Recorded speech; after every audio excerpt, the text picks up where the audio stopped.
हरे कृष्णा, राधे राधे। तो दर्शकों, आप सभी का स्वागत है हमारे YouTube चैनल आसान पूजा में, जहाँ पर हम पूजा पाठ से जुड़ी हुई बेहद आसान विधियों के बारे में जानते हैं और साथ ही साथ भगवान से जुड़ी कुछ बेहद रोचक कथाएं भी हम इस चैनल पे जानते हैं।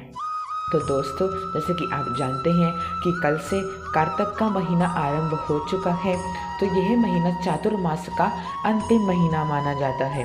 तो आज की इस वीडियो में हम आपको कार्तिक मास में होने वाली एक बेहद ही महत्वपूर्ण पूजा है जो हर किसी व्यक्ति को करनी चाहिए और ये बेहद ही आसान सरल विधि होगी। तो चलिए इस वीडियो को शुरू करते हैं।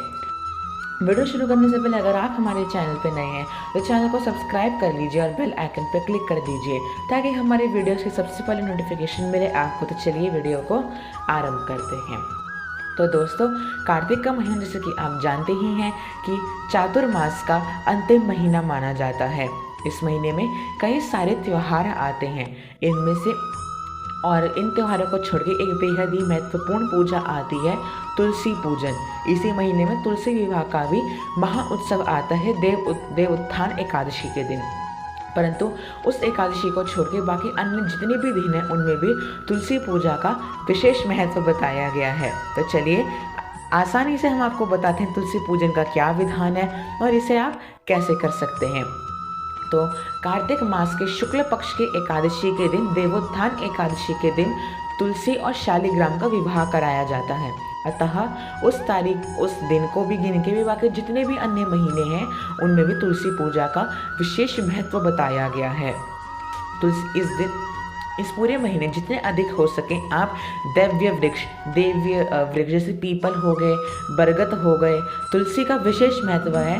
आप जितने अधिक तुलसी के पौधे लगाएंगे उतना ही अधिक आपको फल प्राप्त होगा, मनोरथ की सिद्धि होगी। तो चलिए जान लेते हैं।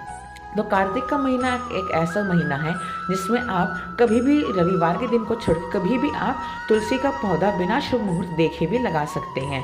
तो इसकी पूजा विधि क्या है, चलिए आप वो जानते हैं। वैसे तो तुलसी पूजन की कई सारी विधियां बताई गई हैं। उनको पाद्य जल यानी उनके चरणों में जल छोड़ा जाता है, फिर उनकी टहनियों पे अर्घ्य दिया जाता है, फिर संपूर्ण स्नान कराया जाता है। लेकिन उसमें कई वक्त का समय भी बीत जाता है, आधा पौना घंटा तो आराम से हो जाता है। लेकिन आज की इस वीडियो में हम आपको बहुत ही आसान तरीका बताने वाले हैं। तो आपको ज़्यादा कुछ नहीं करना है। रोज़ सुबह आपको तुलसी माता को एक प्लेन वाटर सादा जल चढ़ाना है, और अगर हो सके, अगर आपके पास तांबे का लोटा नहीं है तो फिर अगर आपके पास पीतल का लोटा है तो उसमें एक आधा चम्मच दूध डाल के माता को जल अर्पण करेंगे। और अगर आप धूप बत्ती भी लगा सकते हैं, उनको चंदन, अबीर, गुलाल, सिंदूर भी अर्पित कर सकते हैं।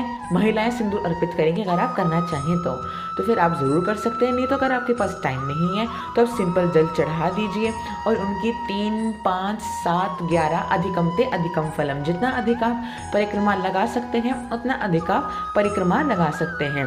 तुलसी पूजा का विशेष महत्व कार्तिक मास में संध्या के टाइम का होता है, संध्या वेला में होता है। तो संध्या वेला में अगर हो सके तो माता को आप जल अवश्य चढ़ाइएगा, ये ज़रूरी है। जल चढ़ाने के पश्चात अगर आप उनको टीका, पुष्प आदि इत्यादि चढ़ा सकते हैं तो ज़रूर चढ़ाइए, नहीं तो कोई बात नहीं। इसमें अगर आप धन की प्राप्ति करना चाहते हैं, लक्ष्मी की सिद्धि करना चाहते हैं, तो पूरे कार्तिक के महीने आपको तुलसी माता की नीचे संध्या वेला में घी का एक मुखी दीपक जलाना चाहिए। पूरे कार्तिक के महीने में 2 बत्तियां क्रॉस करती होंगी और उसका एक सिरा जला दिया जाएगा, वो भी प्योर घी का, गाय के घी का। तो ये लक्ष्मी सिद्धि का एक महान उपाय भी आप इसे कह सकते हैं, सरल उपाय।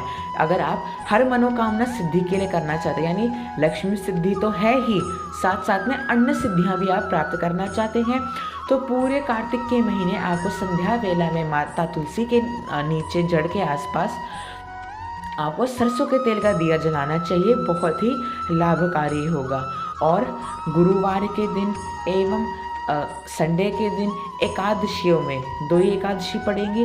गुरुवार को विशेषकर आपको माता के आगे कम से कम चौमुखी या पंचमुखी दीपक अवश्य जलाना चाहिए। तो दोस्तों, आज हमने आपको संक्षेप में एक बात कहने के प्रयास करा कि आप बेहद आसान तरीके से तुलसी पूजन के विधान कैसे कर सकते हैं, और हम आपको एक अपनी लाइफ का एक्सपीरियंस भी बता देते हैं कि कई लोग माता तुलसी को वस्त्र के रूप में कलावा भी चढ़ा देते हैं।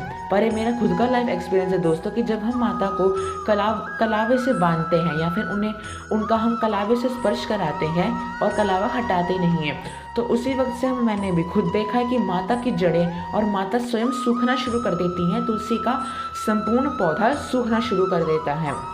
तो ये मेरा लाइफ एक्सपीरियंस है, तो सोचा क्यों ना आपको बता देता हूँ। अगर आपको माता को वस्त्र अर्पण करना है तो आप रुई का वस्त्र बना के माता को अर्पित कर सकते हैं, परंतु कलावे का मत करिएगा, क्योंकि मेरा भी एक्सपीरियंस है कि कई बार तुलसी का पौधा सूख भी जाता है।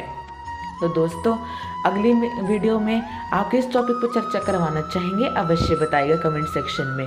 मन के भावों को भी संप्रेषित करिएगा। वीडियो अच्छी लगने पर वीडियो को लाइक कीजिए, अपने परिवारजनों के साथ अधिक से अधिक शेयर कीजिए और हमारे चैनल आसान पूजा को सब्सक्राइब करके बेल आइकन पर क्लिक कर दीजिए ताकि हमारे वीडियोज़ के सबसे पहले नोटिफिकेशन मिले आपको। तो चलिए दोस्तों, हरे कृष्णा, राधे राधे। मिलते हैं आपसे अपनी अगली वीडियो में। धन्यवाद।